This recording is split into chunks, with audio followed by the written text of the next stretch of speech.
बुलढाणा जिल्हा, एक ओसाड परिसर आणि त्या रात्री अचानक गायब झालेलं एक दाम्पत्य.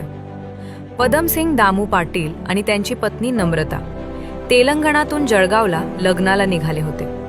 संध्याकाळी 6:30 त्यांचा शेवटचा फोन आला आणि त्या कॉलनंतर दोन्ही फोन अचानक बंद. लोकेशन गायब, कुठे सिग्नल नाही, कुठे प्रतिसाद नाही. त्यांना ओळखणाऱ्या प्रत्येकाच्या मनात एकच प्रश्न उभा राहिला, ते कुठे गेले? लग्न ठिकाणी पोहोचायलाच हवं होतं, पण ते आलेच नाहीत. रात्री उशिरा कुटुंबियांनी नांदुरा पोलिसांना मिसिंगची तक्रार केली आणि मग सुरू झाला एक मोठा शोध. शुक्रवारी पहाटेपासून पोलिसांनी इंच तपासायला सुरुवात केली. सीसीटीव्ही तपासले, फोन रेकॉर्ड्स तपासले, टोल प्लाझा फुटेज तपासले. त्यांची कार शेवटची तारोडा टोल प्लाझा ओलांडताना दिसली. त्यांच्या मोबाईलची लोकेशन वडनेर भोलजीजवळ येऊन थांबली.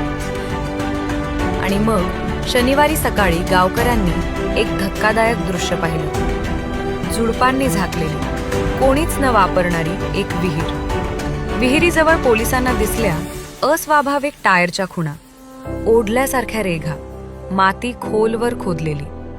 रस्त्यावर कुठेही अपघाताचे चिन्ह नाही. गाडी अचानक हायवेवरून इतकी दूर कशी आली? मोबाईल एकदम बंद का झाले? क्रेन बोलावण्यात आली.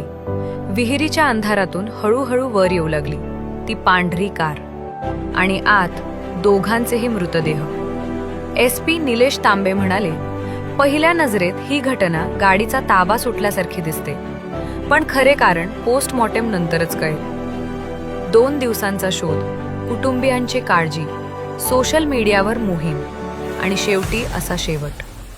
कुटुंबाचा एकच आरोप, हा अपघात नाही, ही हत्या असू शकते. एक दाम्पत्य, एक विहीर आणि एक रहस्य, ज्याची उत्तरं अजूनही दडलेली आहेत. फॉलो करा विस्तार मराठी.